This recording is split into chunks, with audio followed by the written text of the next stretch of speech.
Ya, silakan Mas Samet. Oke. Bapak Ibtu Rudiana, Saka Tatal sudah melakukan sumpah pocong.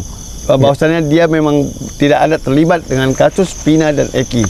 Jadi sekarang giliran Anda itu jangan mengelak. Kalau memang Anda benar, Anda harus lakukan juga sumpah pocong tersebut seperti yang dilakukan oleh Saka Tatal. Jangan Saka Tatal saja yang melakukan sumpah pocong. Anda harus siap juga melakukan sumpah pocong. Kalau Anda hanya menyuruh Saka Tatal saja, berarti Anda ini tidak berani. Bahwasanya Anda ini pasti bersalah.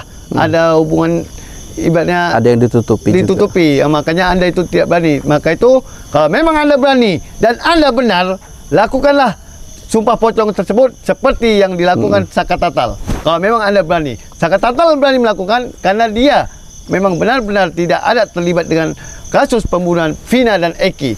Iya. Untuk Bapak Ibtu Rudiana, saya tunggu.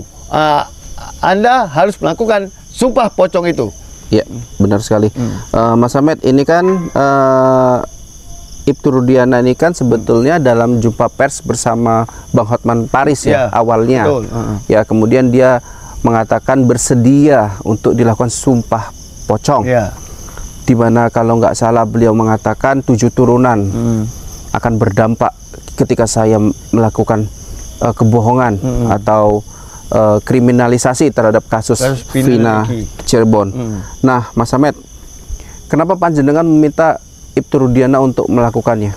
Ya, supaya benar-benar kalau tahu dia ada yang ditutupi atau tidak. Jangan hanya Saka Tatal saja yang disuruh. Kalau memang dia tidak ada menutupi sesuatu, harus lakukan itu. Tapi kalau tidak berani, berarti Anda itu ada menutupi sesuatu. Oke, menurut Mas Samet, ya kita berandai-andai ya. Apa sih yang ditutupin sama Ibtu Rudiana, dan kenapa Mas Samet berpandangan seolah-olah Bapak Ibtu Rudiana ini enggan melakukannya? Ada 2 pandangan ya, antara takut dengan belum ada waktu. Kalau dari pandangan saya, yang ditutup ini yaitu karena takut. Karena pelaku. Takutnya karena ngeri atau fakta di balik kasus Vina ini penuh dengan kejanggalan, kepalsuan. Ya karena dia ngeri, tahu dia efeknya. Kalau dia ibaratnya bohong, ada yang ditutupinya, dia melakukan sumpah pocong itu, yang disebutnya itu tidak benar. Dia sudah tahu itu akibatnya fatal, makanya dia takut. Oke, menurut Mas Samet ya, apakah memang benar ada yang ditutupi dan ada skenario palsu dari kasus Vina ini dari sudut Ibtu Rudiana? Ada yang ditutupi. Pandangan panjenengan ada gitu ya. Jadi kalau diminta kembali, kalau Anda gentle, kalau Anda merasa benar, kapan lakukan sumpah pocong itu? Jangan hanya ucapan sumpah di mulut, 7 turunan keluarga saya tidak hidup senang lah gitu ya. Jangan hanya itu saja, tidak laku. Pokoknya apa yang dilakukan seperti Saka Tatal sumpah pocong, lakukan. Ucapkan benar-benar sesuai sama yang diucapkan oleh Saka Tatal. Kalau memang Anda itu tidak ada yang menutupi sesuatu. Oke, Mas Samet, ini kan ada kekecewaan juga ini daripada pihak Saka Tatal, Mas Farhad Abbas dan Bu Titin sebagai pengacara telah mengundang Mas Samet, Bapak Ibtu Rudiana melalui pengacaranya Bu Elisa. Bu Elisa ya, tapi tidak ada tanggapan, tidak ada balasan. Nah, itu dia. Apakah mesti gitu diundang ya bersamaan sumpah pocong? Kalau misalnya kemarin yang tadi belum terjadi, sama-samalah, atau nggak usah sama-sama, Ibtu Rudiana mencari tempat sendiri, ustadz sendiri dan lain-lain. Menurut Mas Samet itu lebih bagus atau gimana? Kalau dia tidak mau bersamaan, boleh dia sendiri-sendiri.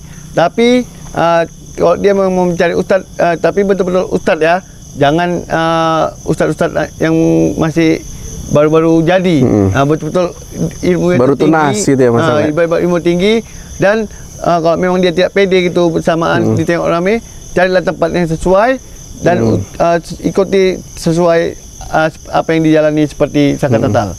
Ya, makanya ini kan gini Mas Samet, pasca Peggy Setiawan bebas ya, kemudian Aib hilang tiba-tiba, kemudian muncullah sosok Ibtu Rudiana mengagetkan tim pengacaranya dia nggak izin mau ketemu Bang Hotman Paris, yang dimana ini sebetulnya saling berlawanan mereka gitu. Betul. Jadi dari sini juga kita lihat perjalanan dari kasus Vina ini penuh dengan kejanggalan. Tapi kejadian pada hari ini di mana Saka Tatal melakukan sumpah pocong, ya,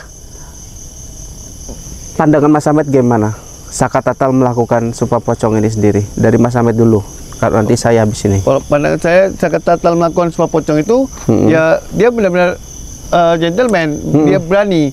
Bahwasannya dia itu memang tidak ada terlibat dengan kasus Vina ini. Oke, jadi dia gentleman. Gentle, dia berani bertanggung jawab karena dia juga tahu efeknya seperti apa kalau dia berbohong melakukan sumpah pocong itu akibatnya dia tahu itu sangat fatal. Oke, Mas Ahmed sendiri gini ya, Mas Ahmed sendiri memaknai sumpah pocong ini bagaimana? Bisa nggak sembarangan dilakukan atau asal-asalan atau? Tidak bisa asal-asalan. Sumpah pocong ini seperti sakral ya, sangat sumpah ini paling yang mengerikan. Oke, bukan hanya dibalut kain kapan, bukan hanya diikat sama tali kain kapan, ya. Karena dia tapi semua banyak sekali ayat makna itu disebutkan mulai dari 2 kalimat syahadat dan semua hadis-hadis itu berhubungan dengan sumpah itu disebutkan. Ya, yang saya lihat pada saat ritual tersebut, Mas Ahmed, ya, ritual sumpah pocong itu hampir mendekati 100% persiapannya, mendekati bagaimana kita mau memandikan jenazah, mau menguburkan jenazah. Betul. Ya, ada di situ bunga, ada di situ banyak sekali minyak-minyak yang saya lihat sih. Dan Mas juga Ahmed, itu di atas kepala juga taruh kitab suci Al-Quran. Makanya biasanya, itu ya, tidak bisa main-main. Apabila melakukan itu di asal-asal bermain, itu bisa ibaratkan nyawa bisa hilang.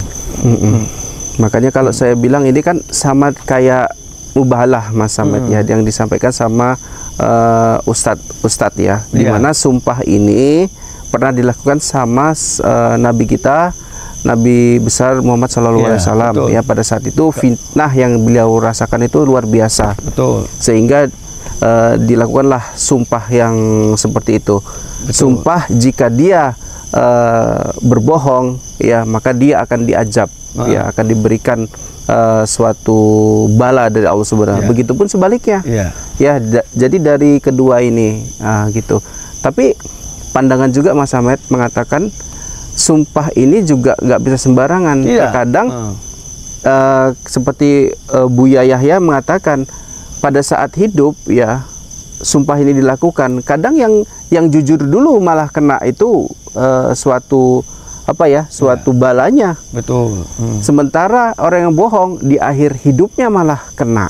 Karena gitu. Sumpah paling mengerikan itu ini sumpah pocong. Makanya orang tidak pernah bermain-main dengan sumpah pocong. Begitu kita dusta, kita melakukan sumpah pocong itu langsung azab itu langsung menghantam kita. Ya, makanya saya lanjutkan tadi Mas Ahmed terkait dengan Buya Yahya. Makanya beliau menyampaikan dan menyarankan untuk tidak melakukan sumpah seperti ini. Ya, karena bisa saja terjadi, ya, datangnya lambat. Ya.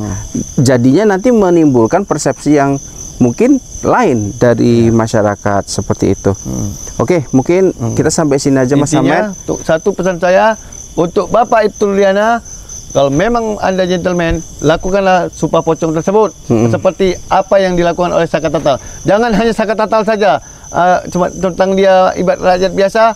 Anda juga harus ikut prosedur, ikut juga sumpah pocong. Terima kasih.